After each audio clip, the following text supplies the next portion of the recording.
Isang magandang araw po sa inyo mga mamin sir. Meron po tayong all metal body and parts na sewing machine. Ito po ay Simple Line 212. Gawa po to ng Singer ZZ Deluxe. Din napakarami po siyang stitches. May left and right needle, may scallop, may burda, may garterized, may zigzag. So okay, so magre-refill po tayo ng sinulid mga mamin sir. Wala po tong plastic, all metal body and parts, pati bobbing po niya. So refilling trade. So ayan po siya mga mamin sir.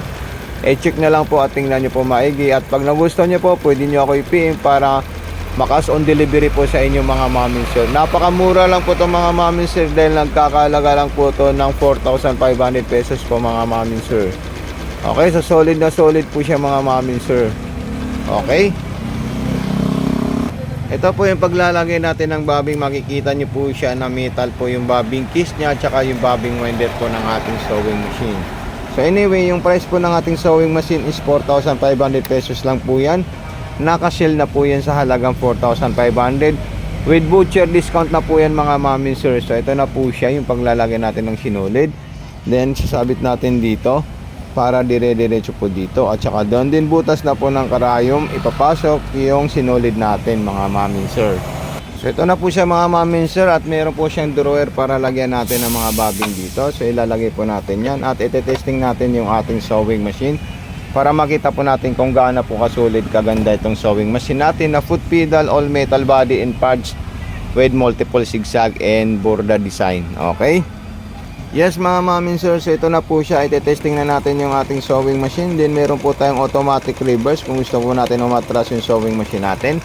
Then pagkatapos naman po is kung gusto natin mag-zigzag, ililipat lang po natin itong malaki dito para makita po natin yung provider ng zigzagger nya. So ito po yung provider ng zigzagger ng ating sewing machine. So i-check natin kung gaano kasolid at kung gaano kaganda ang performance ng ating sewing machine. So ito na po siya. Ayan. So ito po yung zigzagger nya mga mamin sir. Then ito naman po yung straight line.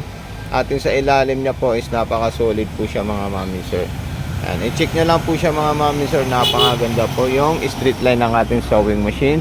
Then kung gusto po natin kumuha ng mga design at saka stitches ng ating sewing machine, ililipat po natin itong nandito mga mamin sir para makita po natin yung multiple stitches ng ating sewing machine. Okay?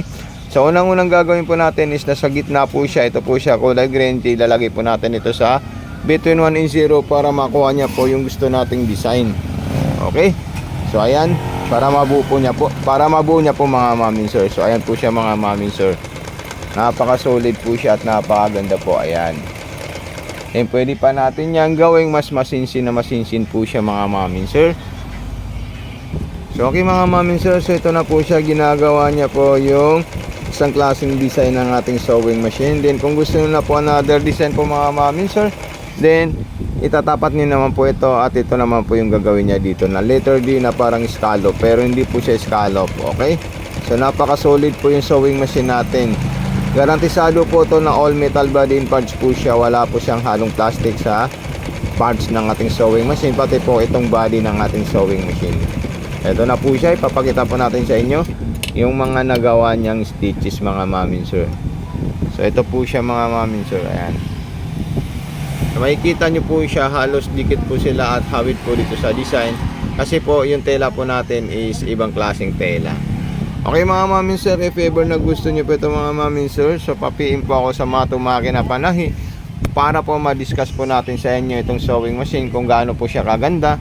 Huwag nyo po kalimutan mag-follow, mag-like, mag-share at mag-search or mag-check out sa ating TikTok account sa Mato Sewing Machine. So maraming salamat po sa inyo. God bless po mga mamin sir. Ayan, napaka-solid po yan. Kahit 6 layers po siya, ganyan siya kakapal, kayang-kaya po tahin ng ating sewing machine. So ililipat po na natin siya sa normal stitch na ganyan, then number 4 po. Okay?